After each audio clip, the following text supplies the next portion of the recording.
Ay pupuntahan po tayo ngayon.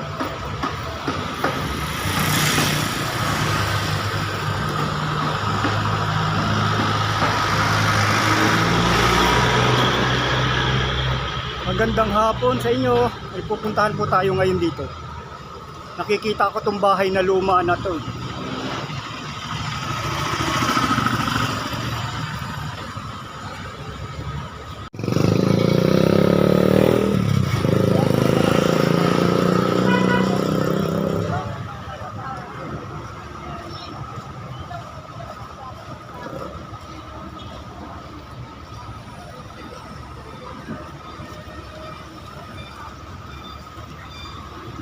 Yan o.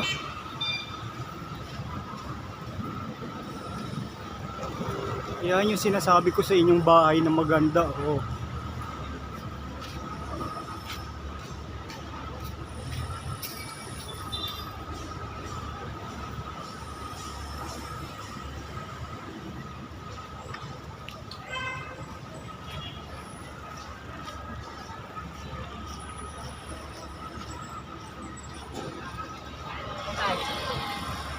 Yan ang bahay.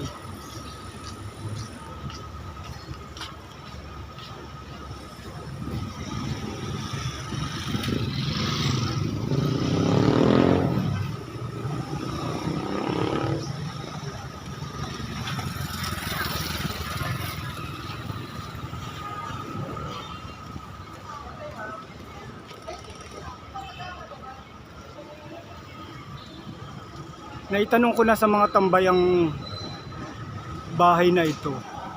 Ito pala ay mag 15 years ng abandonado. Ito daw po ay dating printing press. Kaya nagsara. Tinanong ko ang mga nakatira dito, hindi nila alam kung bakit na ito nagsara. Printing press. Ang ganda po ng lugar nyo.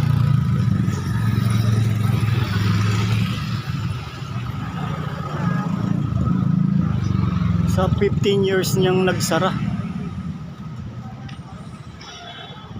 Lalapit tayo.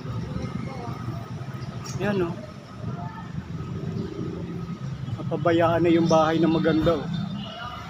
Dito sa Tondo, Nolasco.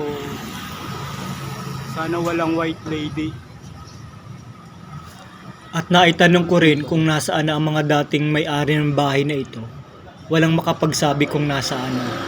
At tinanong ko din kung Chinese ba yung may-ari nitong bahay. Hindi rin nila alam. Kung nag-abroad nga ba ang may-ari nito at kung ano ang nangyari sa building na to at iniwanan. Ang ganda ng pagkakagawa niya. Siguro meron ditong tagapagbantay kaya medyo malinis yung labas niya.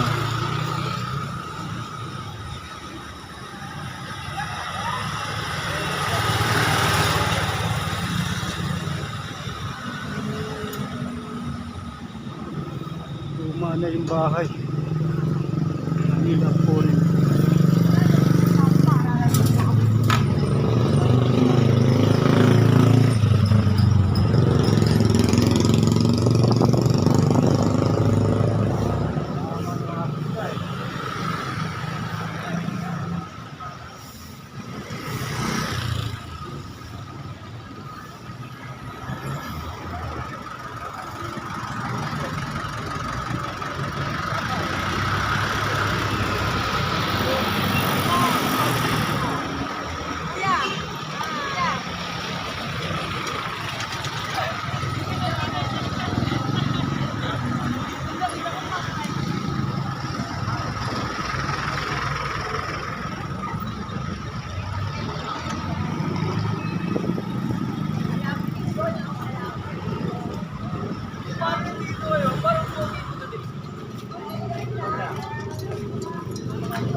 Sa pagdami ng mga bahay dito sa Metro Manila, may mga bahay na napag-iiwanan na luma na, pero mababakas mo yung kahapon nila, yung tibay na alam mo na may kaya yung dating nakatira. Katulad nitong bahay na to, parang panahon pa siya ng Kastila yung itsura niya, yung pagkakagawa, yung bintana niya, kapis pa, mababakas mo pa rin yung yaman ng mga nakatira dito. Kahit kabi-kabila na yung mga nagsusulputang mga magagandang building dito sa syudad ng Maynila, ng Tondo, may mga bahay talagang ayaw ipabago ng mga nakatira kasi nga gusto nila ma-preserve yung ganda ng bahay, mga bahay na namana nila sa kanilang mga magulang. Dito lamang po yan sa Tondo, Gagalangin. Makikita natin yung mga bintana nila, yung mga riyas ng bintana nila, talagang antitibay.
Makikita kayo sa vlog.